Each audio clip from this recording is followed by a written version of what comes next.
அபிஷேகத்தினாலே சந்தோஷத்தோடு திருவசனத்தை ஏற்றுக்கொண்டு எங்களையும் கர்த்தரையும் பின்பற்றுவதாகி உபதேசத்தை கை கொள்ளணும், வசனத்தின்படி வாழ பழகி கொள்ளணும். அபிஷேகம் மேல இருக்குமானால் நீ நடிக்காத, உன் வாழ்க்கை குட்டி சேரா போயிடும்.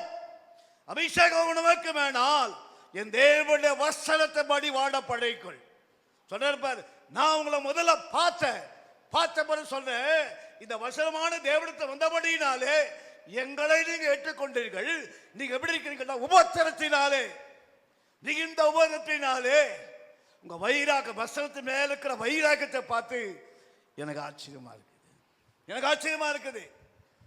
நான் சொல்லுவேன், நான் ரொம்ப சொல்றேன், பணமும் கூட வராது, பொண்ணும் கூட வராது, பொருளும் கூட வராது. தேவன் உன்னோடு கூட இருப்பார். வாயை வந்து சொல்ல மாட்டேங்க, பயம் வசனம் இல்லை. திரும்ப வாசிங்க இந்த வசனத்தை.